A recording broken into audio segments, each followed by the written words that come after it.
पत्नी में, पुत्र में, घर में, धन में आसक्त होकर के हर्षित मत होइए, ये सब छूट जाएंगे। इस संसार में किसी को नहीं टिकना, सबको जाना है। इसलिए हे भाई, उद्दंडता नहीं, मनमानी आचरण नहीं, प्रभु का आश्रय लेकर धर्म आचरण करते हुए नाम जप करो, जीवन का परम मंगल हो जाएगा। उपासक अपने इंद्रिय मन को किसी भी उत्सव का निमित्त बनाकर, किसी आनंद में प्रफुल्लित होकर या किसी विक्षेप को प्राप्त होकर कभी किसी विषय को स्वीकार न करे। बहुत ध्यान से सुनना, एक दिन की छूट तुम्हारे जीवन भर के लिए वो संस्कार रूप में फांसी बन जाएगी। ऐसी जगह आपको फंसा देगी, निकलना मुश्किल हो जाएगा। फंसना सहज है, निकलना मुश्किल है। हर भोग एक विशाल अथाह दलदल है, धंसते चले जाओगे, निकलना कठिन है। इस बात को दिमाग में चाहे लिख लो या डायरी पे लिख लो। हर भोग माया का ऐसा दलदल है कि जो इसमें एक बार चखने के लिए कूदा वो धंसता चला गया। गुरु कृपा, हरि कृपा निकाल ले तो निकाल ले, या निकला हुआ महापुरुष निकाल ले, अन्यथा वो उसमें डूब ही जाता है। ऐसा दलदल है। वह श्री जी का कृपा पात्र है, आज नहीं तो कल वो महापुरुष बन जाएगा। अर्थात जो महापुरुषों की गति वो उसे प्राप्त हो जाएगी। वो धामवासी है, प्रियाजू ने स्वीकार किया है। आपका क्या अधिकार है कि आप उस पर दोष दर्शन करें? तो कह रहे हैं जो वृंदावन धाम में वास करते हैं उनके दृष्ट दोषों को दिखाई दे रहा है। ऐसा नहीं कि नहीं दिखाई दे रहा, आप आरोप लगा रहे हैं, दिखाई दे रहा है। दृष्ट दोषों को सत्य मान करके वर्णन करते हैं, उनकी निंदा करते हैं, तो आपका भाग्य दुर्भाग्य में बदल जाएगा। यदि आप ये विचार करके कि श्री जी के लाड़िले हैं, इनकी बाहरी बात है पर इनके ऊपर बहुत कृपा है, आज नहीं तो कल ये सब सुधर जाएंगे क्योंकि लाडली जी के कृपा पात्र हैं, बात बन गई। ऐसे मूर्ख लोग अपना संकट स्वयं चयन कर लेते हैं। जो दूसरों की, वृंदावनवासी की दोष दृष्टि से निंदा आदि करते हैं, बहुत निकृष्ट बात है, इसे कभी स्वीकार न करें। सच्ची कहते हैं, देखो अपने सब पावन भूमि में बैठे हैं, निंदा तो अपनी करनी चाहिए। अंदर से देखो, ईमानदारी से देखो, जो हमारे अंदर कूड़ा करकट है इसकी निंदा करनी चाहिए कि मैं बहुत नीच हूं, हम पर इतनी कृपा है लाडली जी की, इतना दुलार कर रहे हो, हम उनकी दुलार को ठुकराए चले जा रहे हैं। वो कह रहे हैं दाहिने चलो, हम बाएं बढ़ते चले जा रहे हैं, पर वो कृपा ही करती जा रही है। हम कभी एकांत में बैठकर नहीं रोए कि मैं कितना नीच अपराधी हूं कि अपने इतने करुणा में स्वामी का विरोध कर रहा हूं, उनके विरुद्ध चल रहा हूं, जबकि प्रतिकूलस्य विसर्जनम, बिल्कुल विसर्जन कर देना, आज के बाद कोई गलती नहीं होगी। पर हम गलती पे गलती करे जा रहे हैं। श्री जी इस बार माफ कर दो, आगे से फिर किया, श्री जी इस बार माफ कर दो, फिर वही वो माफ करती चली जा रही। हमसे गलती होती, जब हम ये देखेंगे तो हम दूसरे को देखने लायक ही नहीं। हम क्या दूसरे को देखें?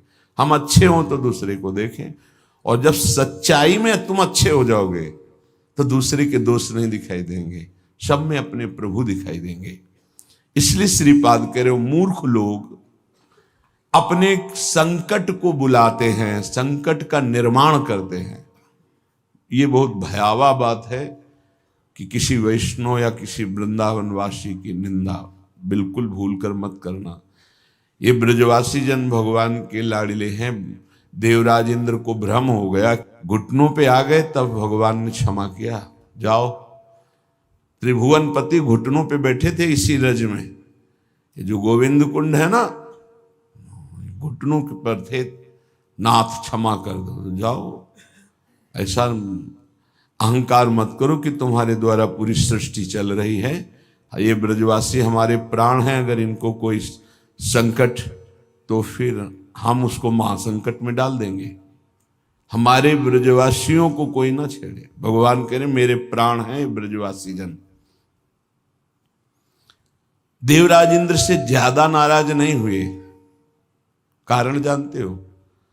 किया तो उपद्रव ब्रजवासियों को पीड़ा देने का, लेकिन सब ब्रजवासी एक साथ बैठ कर दिए ना, तो लालजू ने थोड़ा तो उन पर शासन किया, फिर कृपा कर दी। लेकिन ब्रह्मा जी के ऊपर कृपा नहीं की, क्योंकि अलग कर दिया। ये उपद्रव किए पर सबको इकट्ठा कर दिए। इसलिए ज्यादा इनको पढ़ के देख लेना, ज्यादा नहीं, बस इतना कहा तुम देवराज हो, सतोगुणी हो, अहंकार मत किया करो। लेकिन ब्रह्मा जी तो कांप के चले ही गए, भगवान मुस्कुराए नहीं। क्यों? ब्रजवासियों को अलग कर दिया।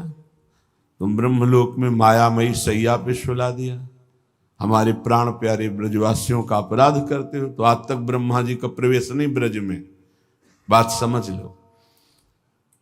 वो मूर्ख हैं जो वृंदावन या ब्रजवासी जो वास कर रहे हैं उनके प्रति दोष दृष्टि करें। 12 वर्ष में तो सिद्ध हो जाता है, 21 वर्ष में क्यों नहीं परिवर्तन हुआ? जी गलती। तो जब हमारी गलती, तो हम दूसरों को क्यों दोष दर्शन करने वाली वृत्ति से देख करके निंदा करें, उनका अपमान करें? हमारे अंदर खुद इतनी ये गलत है, तो तुम क्या कर रहे हो? तुम भी तो गलत हो जो दूसरों का दोष दर्शन कर रहे हो। परमार्थ कहता है किसी के भी ना दोष देखने ना गुण देखने, सब में भगवत भाव देखना। संसारी पुरुष क्रिया देखता है, परमार्थ का पथिक कारण देखता है। कारण श्री हरिवंश बनम, क्रिया नहीं देखता है। क्रिया देखने वाला संसारी होता है। श्रीपाद कह रहे वो मूर्ख लोग संकट की स्वयं रचना कर देते हैं। अच्छा, ये कोई पाप नहीं है कि क्षय हो जाएगा तो आप मुक्त हो जाएंगे। ये अपराध है, वैष्णव अपराध। ये तभी क्षय होगा जिस वैष्णव से अपराध बना है उससे क्षमा याचना हो जाए, नहीं तो, या फिर आपको पता नहीं तो गुरुदेव क्षमा कर दे, जाओ कोई अपराध नहीं। तो अखंड मंडलाकारम व्याप्तम चराचरम, गुरुदेव सब में व्याप्त है, हर अपराध क्षमा कर सकते हैं वो। गुरुदेव अगर कह दे जाओ कोई अपराध नहीं, तो कोई अपराध नहीं। गुरु महिमा बहुत बड़ी है। मंत्र मूलम गुरु वाक्यम, मोक्ष मूलम गुरु कृपा। हर अपराध से मुक्ति के लिए गुरुदेव है। गुरुदेव मुझे पता नहीं क्या अपराध बन गया, लेकिन है कोई अपराध, क्षमा कर दो। उन्होंने कहा जाओ कोई अपराध नहीं, तो पूरी सृष्टि का अपराध क्षमा हो जाएगा। गुरुदेव में ऐसी सामर्थ्य, वो भगवान का साक्षात कृपा वपु है। कभी किसी को ऐसा महसूस हो तो अपने गुरुदेव भगवान से क्षमा मांग ले। अगर नहीं पता चलता कि किस वैष्णव का अपराध बना है तो गुरुदेव से क्षमा मांग ले।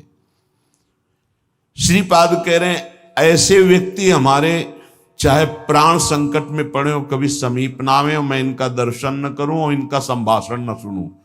जो संतों की, ब्रजवासियों की, वैष्णव की, भगवत भक्तों की निंदा करते हैं, ऐसे लोग हमारी दृष्टि में ना आवे, कभी हमारे कान में इनकी आवाज ना पड़े, और कभी प्राण संकट होने पर भी मैं इनकी सेवा स्वीकार ना करूं। क्योंकि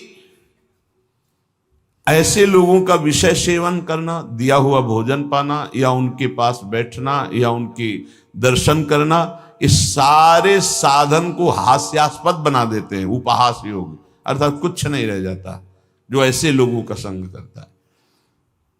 अपराध नहीं, निंदा नहीं होनी चाहिए, बहुत सावधान। पूज्य श्री चंद्रशेखर बाबा जी महाराज वो कहते थे कि ब्रजरज, ब्रजलता और ब्रजवासी, इन तीन से श्रद्धा बिगड़ गई तो बात तुम्हारी बनेगी नहीं। उनके श्रीमुख के शब्द थे कि तुम रेगिस्तान में वास कर लो तो तुम्हारा कल्याण हो सकता है, लेकिन ब्रजवासी, ब्रजरज, ब्रजलता, इनका अपमान अपराध करोगे तो वृंदावन में तुम्हारा कल्याण होने वाला नहीं है।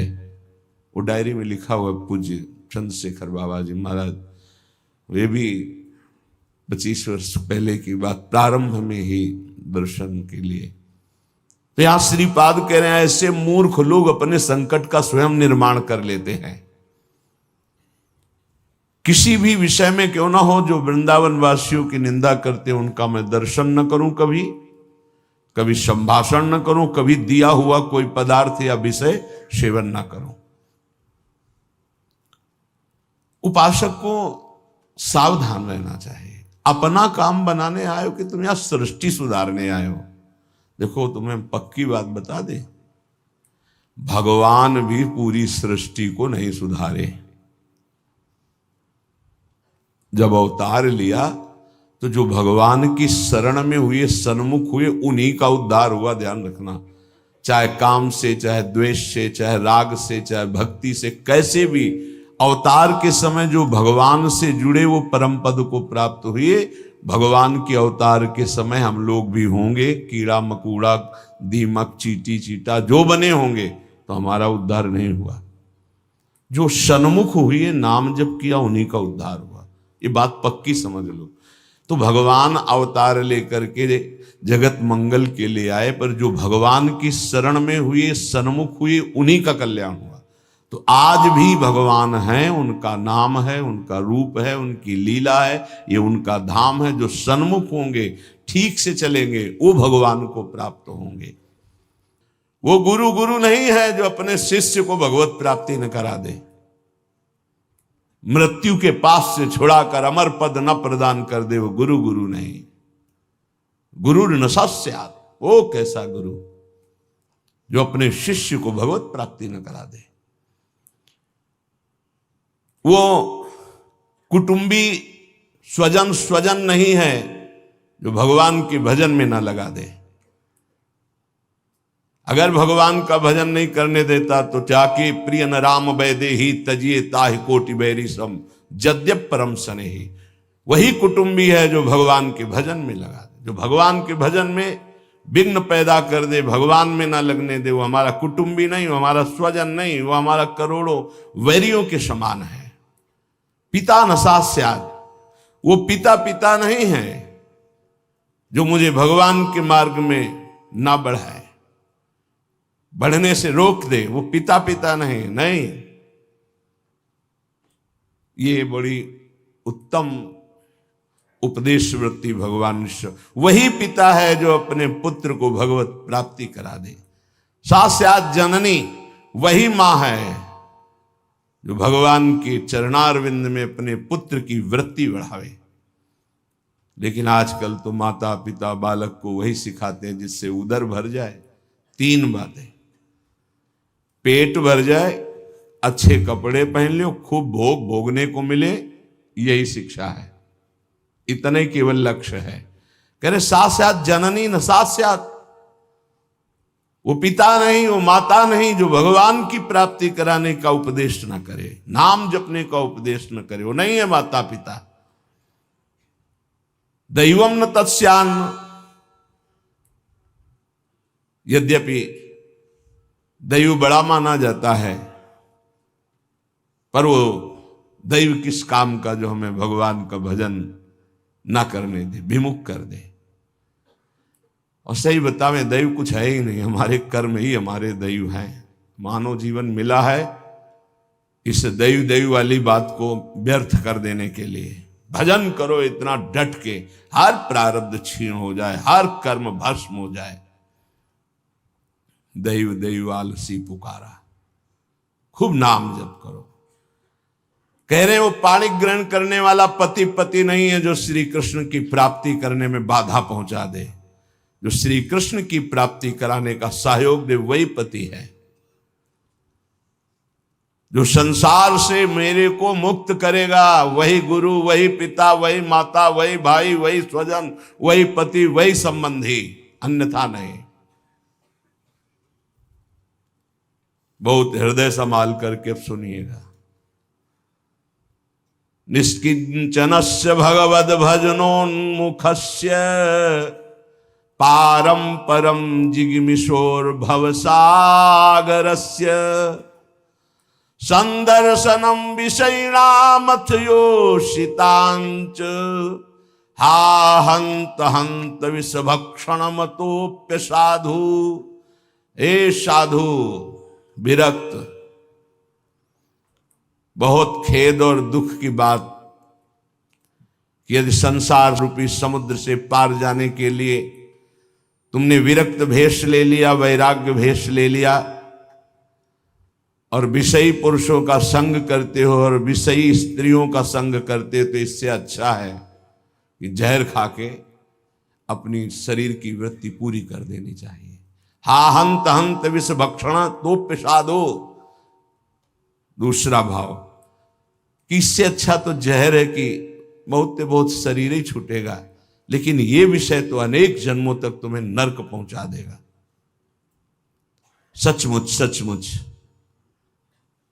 भगवान की भक्ति निष्किंचन ज्ञाननिष्ठ वैराग्यनिष्ठ जो है वही पूर्ण रूप से कर पाते हैं। जब कोई भगवान के मार्ग में चलता है तो ये 3 खाइयां होती जहां उसको माया गिराती है। पहली खाई है कंचन, वित्त तृष्णा, रुपया पैसा का संग्रह करना। ये देखा है, समझ नहीं पाया जाता और धोखा हो जाता है। थोड़े थोड़े रुपये संचय करते हुए पधार गए, वो रुपये विषयी पुरुषों ने प्रयोग किए। बड़े बड़े चरित्र देखे हैं, स्वयं कभी खर्चा नहीं किया, संतों की सेवा में नहीं लगाया, समाज की सेवा में नहीं लगाया, बड़े बड़े बॉक्सों में बंद करके रख के और पधार कर चले गए। बाद में उनके परिवार के जनों ने अधिकार कर लिया। बहुत बड़ी गलती हुई। साधु को कभी भी अपने नाम पैसा नहीं रखना चाहिए, ये लिख लीजिए। गुरु के द्वारा सेवित हो या इष्ट के द्वारा सेवित हो, अन मांगे आगे आवे गो, स्वामी जी महाराज कह रहे, स्वामी हरिदास जी। बिल्कुल ऐसा न सोचे कि मैं इतने लाख जमा कर लूं तो पूरे जीवन आराम से खाऊंगा। तो प्रभु का भरोसा नहीं, लक्ष्मीपति का, कि जिस समय जरूरत होगी बिना दस्तखत के तुम्हारे पास आ जाएगा। जैसे बैंक में जाओ दस्तखत करो फिर पैसा मिलता है, यहां दस्तखत की भी जरूरत नहीं, ठीक समय पर वो वस्तु पहले से आ जाएगी, पक्का समझ लीजिए। फिर इसके बाद है कामिनी। जब वो कंचन पर विजय प्राप्त करके धन पर, अब इन बातों को थोड़ा नाटक रूप में ले लिया जाता है। एक परमहंस जी हमें मिले यमुना के किनारे, बड़े ही वीतराग ब्रह्मलीन महापुरुष। तो जिस आश्रम में हम थे वो यमुना के पावन पुलिन पर था। ये बात है बिंदौर, जब भ्रमण करते तब की बात। उस पार इछावर है, इस पार बिंदौर। तो जिस आश्रम में रुके थे सब, तो उनसे प्रार्थना की कि स्वामी जी आप रुक जाइए एक रात्रि, वो भी संभाषण दर्शन का सौभाग्य मिलेगा। बड़े ही महापुरुष, छांदोग्य उपनिषद पास, बस लंगोटी इतना अचला, एक छड़ी, क्या ब्रह्म मूर्ति तेजो में। स्वीकार कर लिया। तो तखत में गद्दा बिछाकर वैसे ऊपर वस्त्र, उनका नहीं नारायण, हम ऐसी जगह बैठते हैं जहां कोई उतार ना सके। बोरा बिछाइए, बोरा में। उनको स्वामी जी आपके लिए नहीं, ये यहाँ की मर्यादा, संतों की मर्यादा पर ये गद्दा, ये इसके ऊपर पलंग पोष, ये संतों की मर्यादा नहीं होती। बेटा जमीन में बिछाओ। ऐसे एक एक चेष्टाएं उनकी थी कि थप्पड़ की तरह पड़ती थी। तो उनका महाराज, यहाँ के महंत कौन है, तुम हो? उनका नहीं महाराज जी, हम तो यहाँ विचरण करते हुए। अच्छा, यहाँ के महंत कौन? को बाहर गए हुए हैं। पर महाराज जी वो भी बहुत त्यागी, पैसा नहीं लेते। इतनी जोर बालवत हंसे कस के, बोले आश्रम उन्हीं का है? जी पैसा नहीं लेते? नहीं। तो ये कैसे चलता है? तुमका जब वो जाते हैं और कोई दक्षिणा देता है तो ऐसे अचला में बंधवा, फिर तो जो हंसे के आपसे अचला में बंधवा लेते, पैसा लेते नहीं। क्या यार, लोग का क्या नारायण, तुम भी विनोद करते हो, ये है क्या? तुमका सही महाराज जी। बोले जब यहाँ आते तब तो उनका जो सेवा में रहते हैं वो खोल लेते हो, फिर ऐसे काल बेटा इसे त्याग नहीं कहते, इसे त्याग। उसी दिन उनके साथ कई 60 किलोमीटर एक सांस में चलते थे। हमारी तो हालत खराब हो गई, पीछे भागते हुए। हमको स्वामी जी 3 दिन के आगे चौथे दिन नहीं चल पाए। ब्रह्माकार वृत्ति लिए कमंडल 60 किलोमीटर तक चल, न खाना न पीना न कुछ। कोई बोल दे स्वामी जी कुछ पालो तो पाले, नहीं बोले तो एकदम पुष्ट। क्या उनका स्वरूप उन्होंने बताया, जो 3 दिन साथ रहे। तो वैराग्य क्या क्या स्वरूप है, स्वरूप का क्या बोध है, कैसी अद्भुत उनकी ज्ञान निष्ठा। कैसा महापुरुषों का अगर एक क्षण भी संग मिल जाए तो जीवन का रंग बदल जाता है। 1 रुपया पास रहे और कभी भी किसी नगर में भिक्षावृत्ति नहीं करना, आकाश वृत्ति से जहां चल रहे हैं वही औकात। भारत की समस्त नदियों की 2-2 बार परिक्रमा हो गई। ऐसे महापुरुष। तो कंचन और कामिनी, कामिनी का तात्पर्य हर इंद्रिय संयोग से है और विशेषतर जनेन्द्रिय के संयोग से है। जब साधक क्रॉस करना चाहता है माया को, कंचन को क्रॉस कर गया, तो फिर कामिनी का आकर्षण जिस कोटि का महात्मा होता है, साधक होता है, जिस कोटि का, अगर वो मृत्यु लोक की किसी कामिनी से परास्त हो सकता है तो उसे भेज दिया जाएगा, नहीं तो फिर स्वर्गलोक, और नहीं तो फिर ब्रह्मलोक। और जब यहां से लेकर ब्रह्मलोक तक के भोग उसे परास्त नहीं कर पाते, तब रिद्धियां सिद्धियां, इसके बाद भगवत प्राप्ति। एक परीक्षा का क्रम है। फिर तीसरा है कीर्ति, मतलब पहले में ही जैसे 1 लाख चले तो पहले में ही बहुत मार के गिरा दिए गए कंचन में, फिर कुछ बचे तो कामिनी में, फिर जो बचे तो कीर्ति में। जो कामिनी कंचन कीर्ति तीनों को पार कर गया, तभी वो कहा गया को एक पाव भगति जिमि मोरी, वृष्टि शारदी कहूं कहूं थोरी। जैसे शरद में कहीं कहीं वर्षा होती है, ऐसे कोई बिरला मेरा भक्ति को प्राप्त, वही बिरला जो इन 3 पर विजय प्राप्त कर लेता है। इनमें ऐसे सुखों का आकर्षण ब्रह्मा जी ने रखा है, कामिनी कंचन कीर्ति, कि ऐसा लगता है तो भगवान तो मिल ही जाएंगे। देख लेते हैं, कंचन तजना सहज है, सहज तिया का नेह, मान बड़ाई ईर्ष्या दुर्लभ तजनाए। आगे जो मान बड़ाई बहुत बड़ी मंजिल अच्छे अच्छे साधकों को गिरा देती है। चलन चलन सब कोई कहे, बिरला पहुंचे कोई, एक कंचन एक कामिनी दुर्लभ घाटी, 2 मार के गिरा दिया गया। एक कंचन एक कामिनी, ये लांबी तलवार आए थे हरिभजन को बीचे देने। ये घाटियां वही नहीं पार कर पाता जो भगवत प्राप्त महापुरुषों का आश्रय नहीं लिए। यदि भगवत प्राप्त संतों का आश्रय लिए तो आराम से पार हो जाएगा। पता ही नहीं चलेगा कि घाटियां पार हो गए हम, पता ही नहीं चलेगा। त्याग और वैराग्य का यही स्वरूप है कि इन तीनों से बचे। कंचन, कामिनी, प्रणाम, नमस्कार, प्रतिष्ठा, कीर्ति, इनसे बचे।